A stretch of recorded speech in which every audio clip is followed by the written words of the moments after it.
அந்த ஒரு சின்ன டேபிள் இருந்தது, அதுங்க ஒரு சின்ன டேபிள். அந்த தாம்பாள பேரு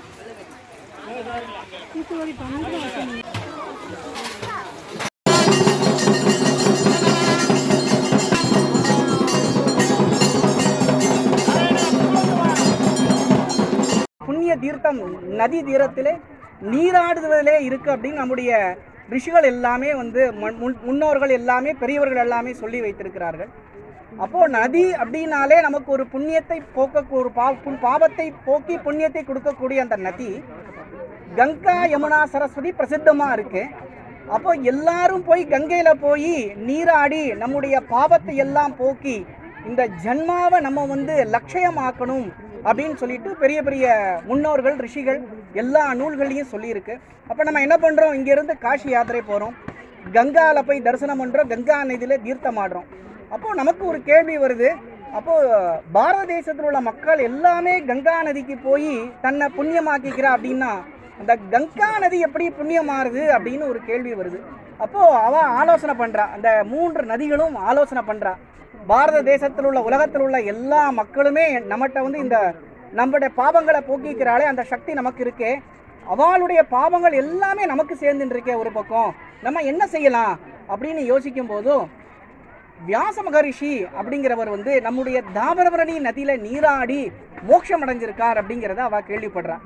சேரன் மகாதேவியில் மகாபியதிபாத தீர்த்த கட்டத்திலே தான் வியாசருக்கு மோட்சம். அப்போ அந்த வியாசாச்சாரியர் தாமிரபரணி நதிக்கிற தீரத்திலே தீர்த்தமாடி அவருக்கு மோட்சம் கிடைச்சிருக்கு அப்படின்னா அந்த தாமிரபரணி அப்படிங்கிறது மற்ற நதிகளை விட அதிகமான ஒரு புண்ணியமான நதி அப்படின்னு கங்கா யமுனா சரஸ்வதி 3 நதிகளுமே மகாபியதிபாத தினத்திலே அன்று நீர் தீர்த்தமாடி தம்முடைய பாவங்களை போக்கி மறுபடியும் பழையபடியும் சுத்தமாகி திருப்பி எல்லாருக்கும் கைங்கரியம் பண்ணுறதுக்கு போகிறான். அப்பேற்பட்ட ஒரு தாமிரபரணி நதி தீரத்தில் நம்ம எல்லாருமே பிறந்து நம்ம எல்லாருமே இந்த ஊரை நம்ம வளர்ந்துட்டுருக்கோம். தாமிரபரணி நதிக்கரையில் முதல் பெருமாள் கோவிலாக அலமேல் மங்கா நாயிகா சமேத நம்முடைய புருஷோத்தம பெருமாள் கோவில் அமைஞ்சிருக்கு.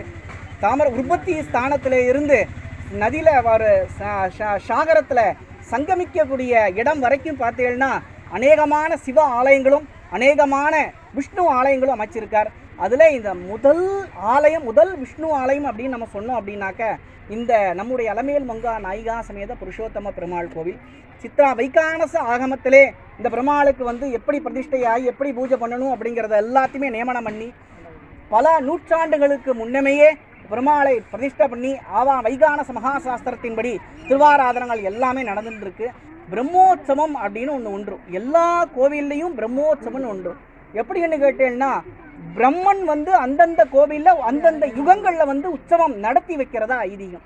அப்போது சித்திரை மாதம் கேட்டேன்னா ஸ்ரீரங்கத்தில் உற்சவம் உண்டு, சித்திரை மாதம் ஆழ்வார் திருநகரியிலே உற்சவம் உண்டு, வைகாசி மாதம் ஆழ்வார் திருநகரியில் ஆழ்வாருக்கு உற்சவம் உண்டு.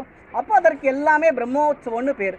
பிரம்மனே மானசீகமாக அந்தந்த சன்னதிகளில் அந்தந்த பெருமாள் கோவிலே தங்கியிருந்து அந்த பெருமாளுக்கு உற்சவம் கண்டருளி துவஜாரோகணம் கொடி ஏற்றம் துவங்கி துவஜா அவரோகணம் தீர்த்தவாரி கண்டு உற்சவத்தை பூர்த்தி செய்து மகிழ்வதாக பிரம்மனுக்கு பிரம்மோற்சவம்னு பேர். அந்த உற்சவங்களுக்கு தான் பிரம்மோற்சவம். அப்போது ஒவ்வொரு சன்னதியிலையும் ஒவ்வொரு கோவில்லையும் பிரம்மோற்சவம் அப்படிங்கிறது ஒவ்வொரு மாதத்துலையும் நடக்கிறது. நம்முடைய புருஷோத்தம பெருமாள் கோவிலில் சித்திரை மாதம் பிரம்மோற்சவம் தான் வழக்கமாக நடந்தது.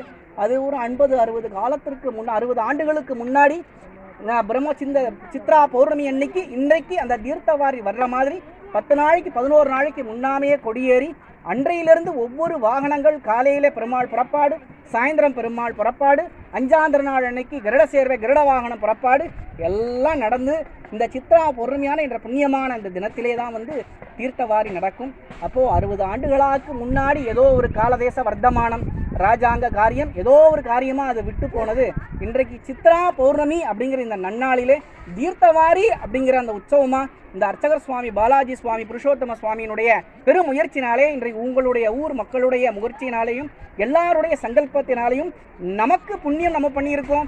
நமக்கு இந்த பெருமாளுக்கு கிருபையை நமக்கு கிடைக்கணும் அப்படிங்கிற நம்ம ஒவ்வொருத்தரும் ஏதோ ஒரு நாளில் இந்த பெருமாளை தரிசனம் பண்ணியிருப்போம், ஏதோ ஒரு நாளில் நமக்கு தெரிஞ்ச ஸ்லோகத்தை சொல்லியிருப்போம்.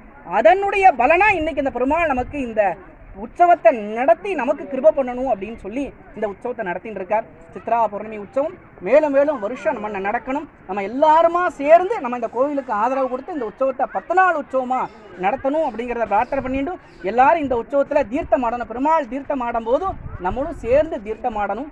அந்த பெருமாளுடைய அந்த தீர்த்தமாடின ஜலம் நம்ம மேலே வந்து பட்டோம் அப்படின்னா அதான் நமக்கு விசேஷம். சகல பாவங்களையும் போக்கும், சகல புண்ணியங்களையும் கொடுக்கும். அவனுடைய கைங்கரிய பலனையே நமக்கு கொடுக்கக்கூடிய ஒரு விசேஷமான தினத்திலே நம்ம எல்லாரும் பெருமாளுடைய தீர்த்தமாடி அவருடைய அனுகிரகத்தை பெறுவோமாக. அடியேன்.